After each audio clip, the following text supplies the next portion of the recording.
everyone's sitting down, I'm going to start with a little story, which will be a very short story because one of our panelists has a hard stop at 6:15. So this is going to be like a speed panel. Anyway, it goes back to last September when I was in Paris for Fashion Week, because that's what fashion people do in September. And Apple was also in Paris for Fashion Week because that's what companies that want to suck up to fashion people do in September. And so I got to go meet with Johnny Ive, and he was going to show me his exciting new product, the Apple Watch, and he was really psyched about it. And he was, it can do this, and it can do that, and the functionality here, and it's so pretty, and da-da-da-da-da. And I was doing my thing, which is to be kind of cynical and skeptical and say, well, why do I care about that functionality? And that email is too small, and I'm never going to read it, and I'm not going to talk into my wrist. And, what does this have to do with my life anyway?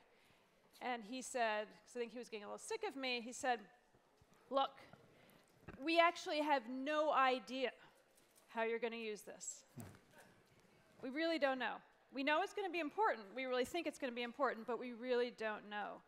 And that stuck with me. And every time I think about this brave new world that we all love to talk about called wearables, which is, by the way, a very bad word. So if anyone has any other suggestions, send me an email. It's vanessa.friedman@nytimes.com. Whenever we talk about it, I keep thinking, are wearables our version of styrofoam? Is this something that was created for one purpose that will end up being used for something else entirely? I don't know. But these people might. So happily, to help us answer the question, I'm going to ask them to introduce themselves and tell you guys a little bit about why they might be able to arrive at an answer. Christina, do you want to start? Thanks, yeah. I'm Christina Mercando, the founder and CEO of a company called Ringly, and we make smart jewelry and accessories.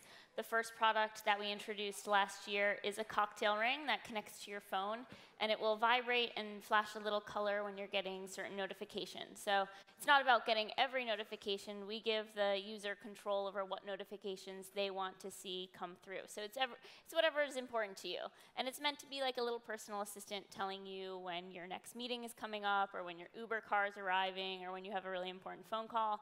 And the idea for Ringly came about just, one day I had my phone buried in my purse, and I get up to leave, and I go and check, and I had all these missed calls from people really angry at me. And I said, this happens all the time. There has to be a better way. And the way I wanted to solve it was through jewelry. So I looked down at my hands, and I said, I wonder if we could make technology that's small enough that can fit into a piece of jewelry. It can feel invisible, but it can have these magical powers, and it can do all this crazy things. And the company is really only about a year old. And now that I've been involved and immersed in wearable technology, I'm noticing that, like Vanessa was saying, there's so many other things that these devices can do. So I'm really excited about the future of this space. Ayse? This is A.Ildeniz. I'm the general manager for business and strategy for New Devices Group. In other words, wearables. For Intel, as you guys know, we're a mega chip company, and that's what we do. But we basically have been doing chips for over 40 years, and our intent is going into new spaces and making sure that Internet of Things do happen. With that, we took a very different route into this business almost a year and a half ago that we formed the group. And we said, well, instead of giving people technical devices, why don't we try to make the things they already wear smarter? So, your shoe, your bracelet, your glasses, and what have you that you put on you. And if the notion that there's going to be 50 billion things that are smart in a matter of 10 years, then we need the other 7 billion people to use them. And how are they actually going to use them? So we formed the group, and we kind of tried to take Intel to a path that it didn't do before, which is work with lifestyle companies. And we started working with Luxottica, the largest glass manufacturer in the world, Oakley as their first brand, Tag Heuer lately in Basel World. We announced a partnership with them and together with Google.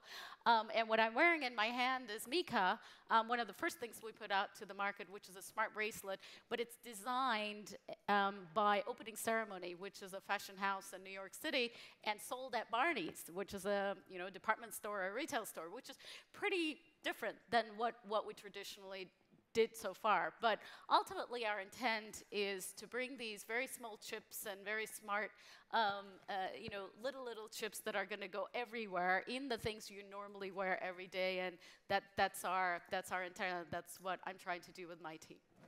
That's great. Okay. Hi, I'm T.Prentice. I head up mobile payments at American Express. That covers devices, wearables, think like Apple Pay, Samsung Pay, Jawbone. And what we'll probably talk today, we just announced 2 weeks ago, which is in the next Jawbone, and they're up 4, we've embedded American Express payments, so you can simply tap to pay wherever American Express is accepted. Okay, so I want to start by asking you guys if everyone who uses your devices are using them in the way you expected them to. I mean, clearly, Christina, you have sort of limited functionality, so they don't have a lot of options. Yeah, but the interesting thing is we give control over how the user sets it up. So we have about 30 or 40 apps that we connect to right now, and we've gotten so many requests for new apps that they wanted to see added.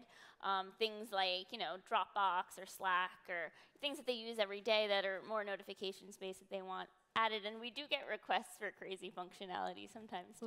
Like what? Like, can this be my car door? Can we use it for payments? Can we, I don't know, interact with our homes? Can it connect to my light bulbs? Little things like that.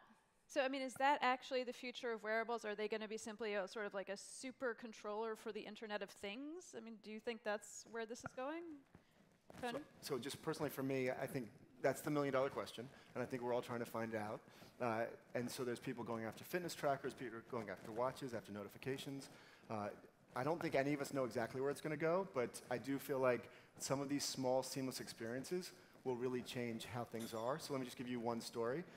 Last Saturday, I was over at Pier 40, just like a couple blocks away from here. Had my youngest daughter for travel soccer, and she was, she played great. She was really thirsty. And so she's like, Dad, I want a Gatorade. And so my immediate answer was like, no. And I made up a lie. I was like, there's nobody that can sell it here. And she's like, yeah, but there's a machine right there. And I was like, okay, no cash. And again, it was a little bit of a lie. But we had to go by there to get to the machine. And literally, there has a contactless symbol. And so I literally just tapped to pay and gave it to her. And it was really delightful. And of course, it's a little bit, my friends know that I do this. I'm like, whoa. But also, simply, I didn't have to carry money in my pocket. It really helped me with my daughter. And actually, I think those little moments where it's a seamless experience, I feel like that, for us, is where we're really hunting. I'll give 2 examples to add up to Tony's great example. Heart rate monitoring. It's widely used in wearables as a way to check, are you really exercising the way you're supposed to lose calories? One interesting thing, and I didn't know this before I joined this group, was that apparently 7 billion of us have different heart rates. And every single one of us is actually identifiable through our heart rates. Not 100%, but close to 90%. And then statistically, if you put one more authentication method, it's pretty secure the way that it is. And all of a sudden, if you can really get somebody's heart rate through any wearable that you're wearing, you could actually authenticate that person is that person. So you could enter a building of your workplace, as an example. Maybe not make payments, right? That needs pretty high-level security. But there's a ton of different things you could actually do to be able to identify it by anyone.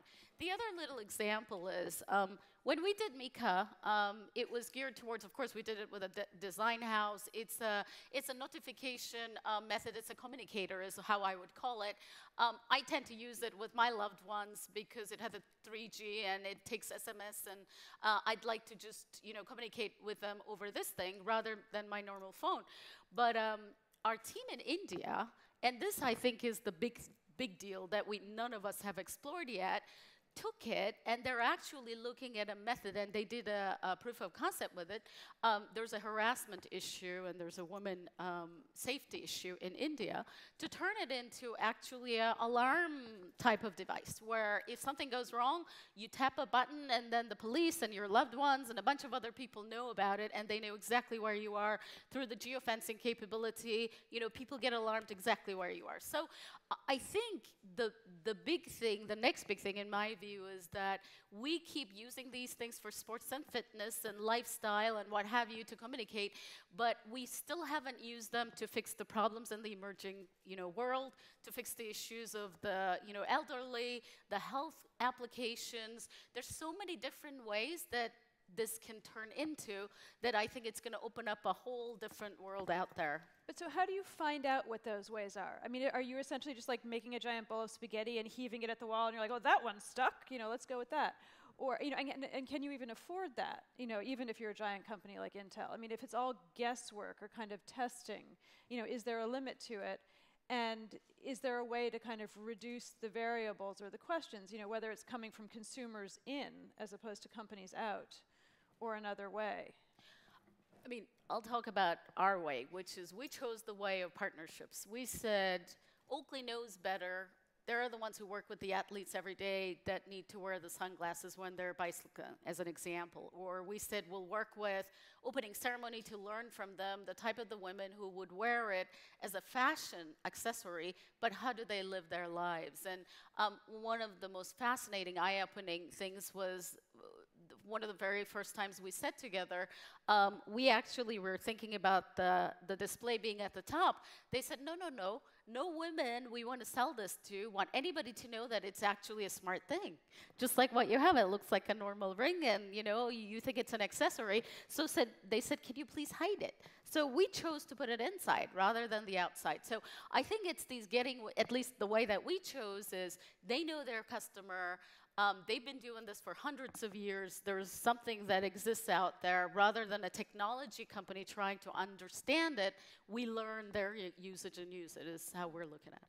I mean, Tony, what about you? Are you asking, Amex users what they want, how they want to pay or what they want to pay with? Or are you just thinking, oh, this would be good, this would work well for us? Well, I think with a new space this early, unlike the card business, sometimes we go out and we do online research and surveys. And if we do any of those, it's just going to be so dry and it's going to end up with useless data. So I think in a space like this, you got to choose a small little problem. And I feel like what we've learned a lot is just by getting into market. And so I gave you the example of my daughter last weekend. Another great example, which is now that we've got it and we're out dev testing, like the taxi cab use case is a great use case. Again, it's a little bit narrow in payments, but nobody wants to fish around. And for me, pull my wallet out of my bag or my pocket, and you can just simply tap and pay.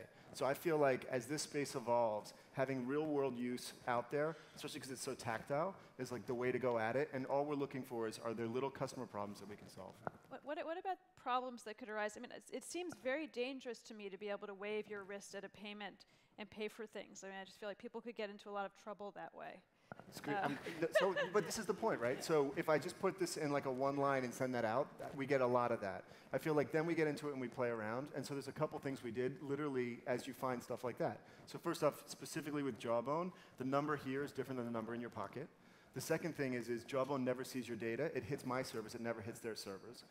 And then the third thing is if you want to shut it off, you just go into the Jawbone app and you turn it off. And I feel like so much of this stuff is the linkage between the app here and the device here. And you can immediately separate. And then lastly, obviously, for American Express, we stand behind this. Customers are never liable. So at the end of the day, American Express stands behind this. And so I feel like going after that, but also figuring out how this device works with other devices is really what I think we're excited about, because that's kind of like the unknown, but for sure those interactions are going to create great opportunities for our customers. But I guess my question was more like, isn't it sometimes ease of living can actually be dangerous? I mean, not because I'm worried someone's going to get a hold of my Amex number, because I'm worried I will spend all the money in my bank account, because I'm not thinking about it in the same way. I think you think about going like this differently than you think about using a credit card, differently than you think about using cash. Is that something you guys ever take into account or discuss? Look, anything done to extremes is terrible, right? And so I totally hear what you're saying. I think for us, what we're looking at is where can we make things either simple, seamless, and easy, and convenient. And I feel like as you stay under that path, we're really excited about this. Christina? Yeah, I mean, I think a lot of people, when you talk about wearables, it's less about, oh, what is all this functionality and what else can it do? And it's more about what problem are you trying to solve. And so for me, I started with, the simple problem of just being frustrated that I was missing things. But I think we have to look less at, okay, how can we take this technology and turn it into something, and more just look around the world and say, where are the inefficiencies? What can we make better? And how can we do that through technology? And I mean, is that something that comes from you, do you think, or is it something that comes from outside?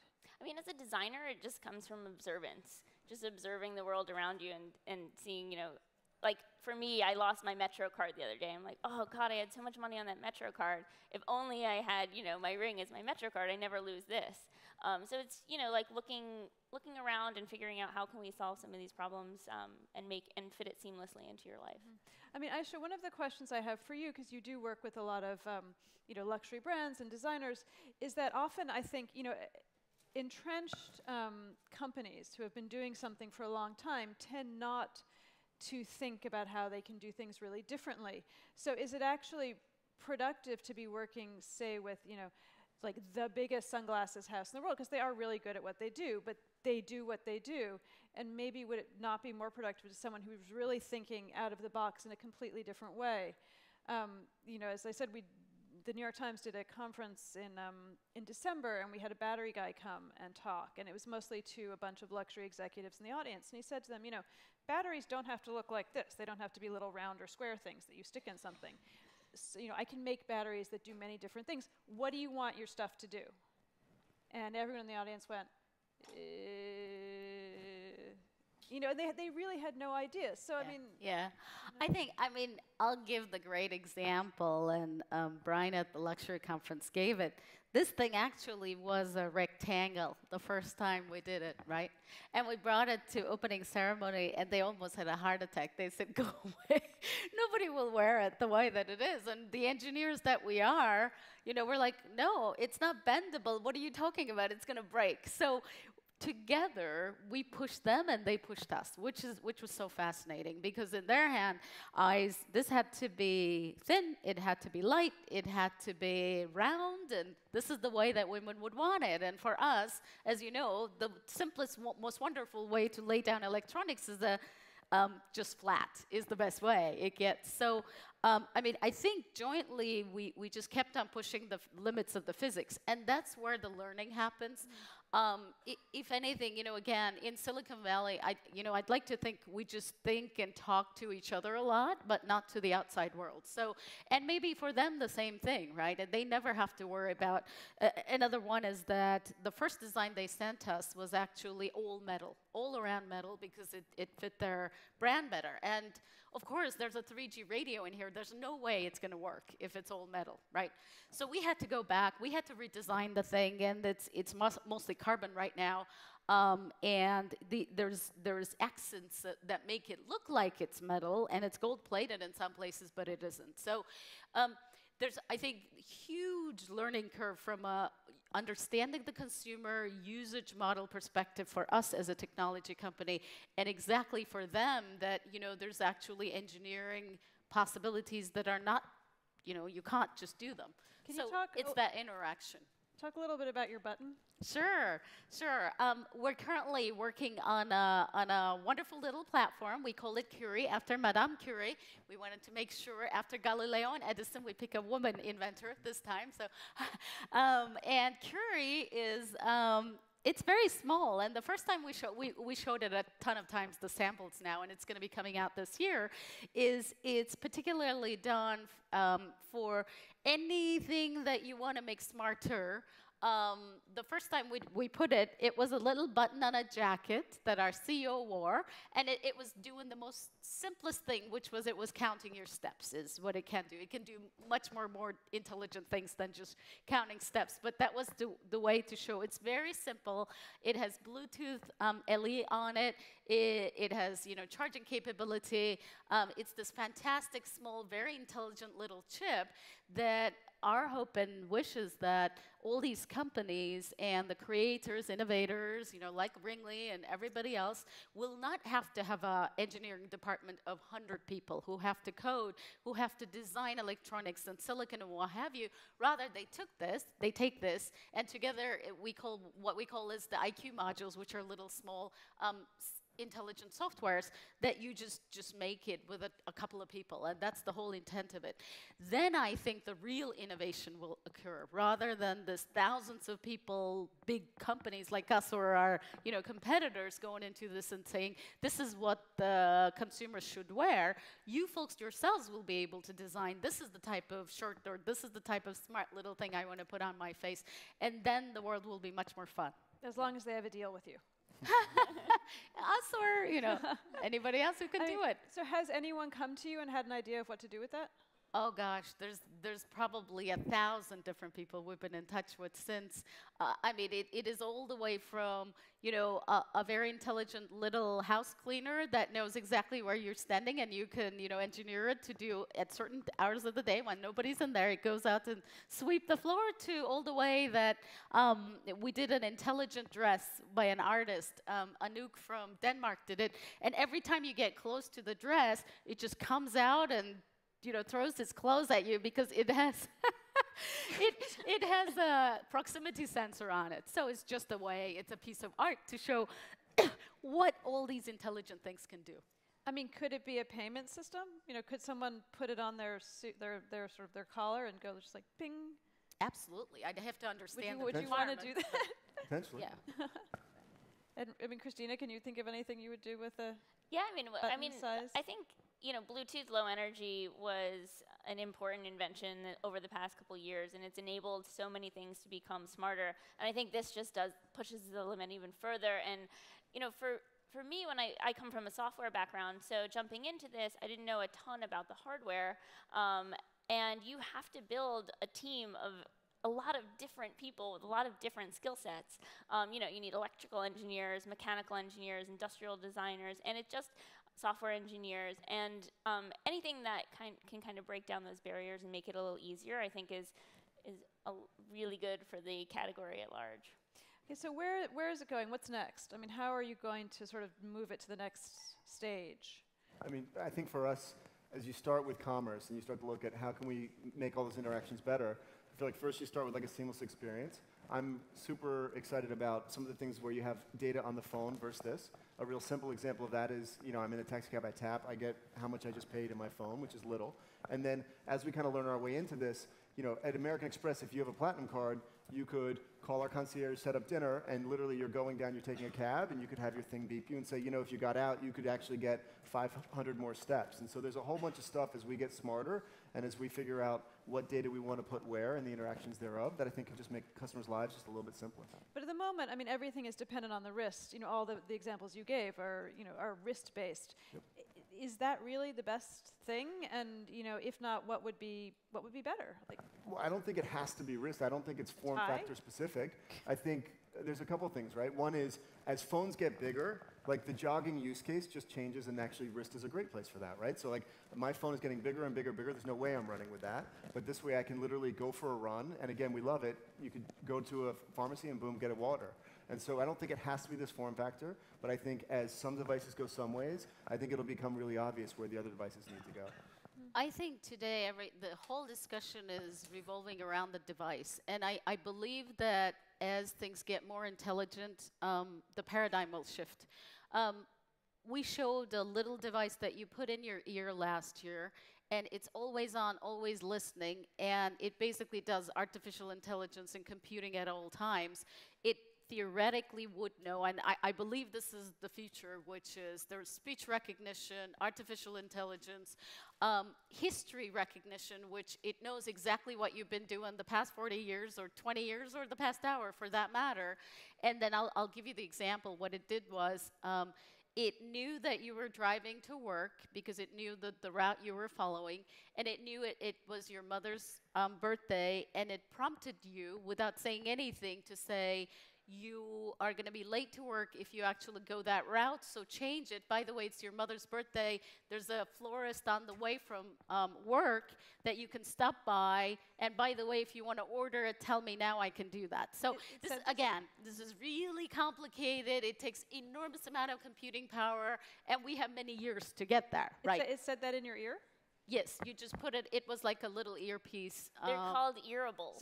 But no, I think what I'm saying is that the paradigm shift is rather than having to type or having to see or having to interact physically, it's going to turn into, as an example, I'm giving the example of the voice control of an artificial intelligence system that exists either distributed or in one piece on you or around you, either at your workplace or your at your car, what have you, and then it will know so much about you that you'll have to interact with it, and it can talk to those 50 billion things around you, which is the human-to-machine interaction. then it's a different world. I think we have some way to go. But that doesn't sound, I mean, if that's true, if that really is where we're going, then why even bother with the wrist and the pendant and the, you know, and the sunglasses? Like, why not just sort of work to that point? Because essentially it sounds like then all what we call wearables now will soon be obsolescent, you know. We are. I mean, everybody's. You know, in Silicon Valley, across the world, there's so many computing as far as, you know, this recognition of facial, gesture, artificial voice recognition, speech all of these things are happening. It has to evolve at a certain point. I think what we're learning right now is the different use cases. These are all physically possible things that we're all trying. And that one day we're going to need everything we're trying, and all the knowledge is going to feed into that. So it's an evolution. It's not a revolution that we can stop doing this and just jump there. It's hard. But say, I mean, as a consumer, why even bother to invest then in a sort of stage one wearable? See, I think that they're not going to become obsolete. I think, I say this a lot, but I see the future of wearables much like our shoes. Like, we all wear different shoes for different purposes. We wear sneakers when we go to the gym. We wear rain boots when it's raining. We wear heels when we're at an event or out to dinner. And I think wearables are going to take a very, very similar form. So you might wear a bathing suit that measures sun exposure when you're at the beach, and your earable might not do that.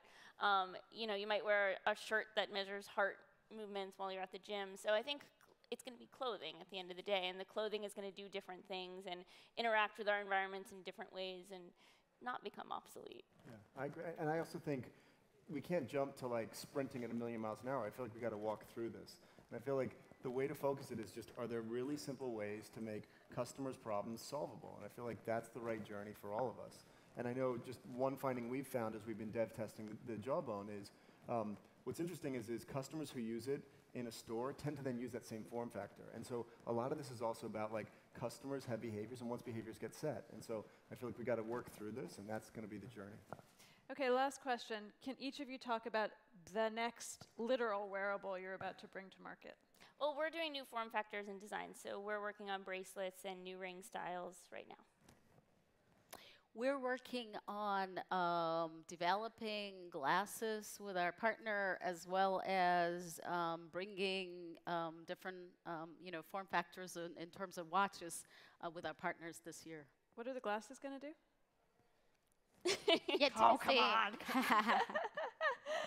Great. And we're working on, obviously, mobile phones. There's a lot of mobile phone guys out there who are going into payments, the wearables. And for us personally, we're really keen on what data use cases can we do where you're looking at your phone and you're solving problems with the wearable. Okay, great. Thank you guys very much. Thank you for listening.